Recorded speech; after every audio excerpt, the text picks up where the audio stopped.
counterexamples.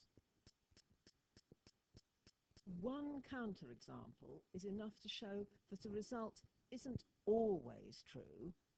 The result might be true sometimes, but not always. Find a counterexample to show that prime numbers are not always odd.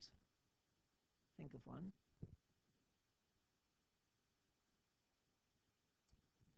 Two is a prime number.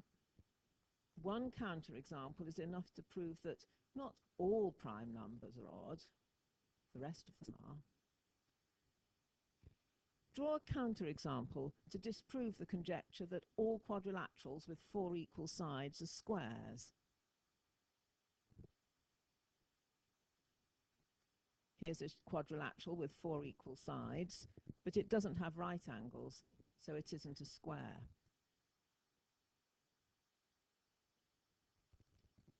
Find a counterexample to show that even if x is greater than y, it doesn't follow that x squared is greater than y squared.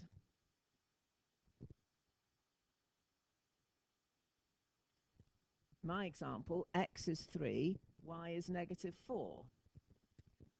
3 is greater than -4, but 3 squared is 9, -4 squared is 16, and 9 is not greater than 16.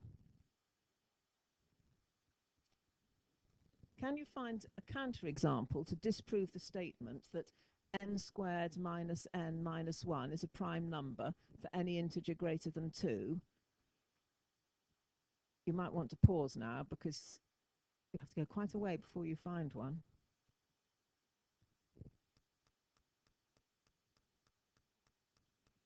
The statement's true for n is 3, 4, 5, 6, and 7, but if you try n equals 8, 64, take away 8, take away 1 is 55, which isn't a prime number. So you can't say that the result holds for any integer greater than 2, because it doesn't work for n equals 8. Can you find a counterexample to disprove the statement that the square root of xy is less than or equal to the average of x and y?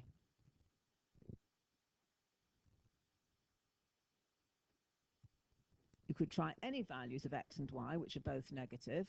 I've taken x is -2 and y is -8. The square root of xy is 4, but the average of x and y is -5. -5 is lower than 4. Final example. Here we have an inequality. Can you find a counterexample?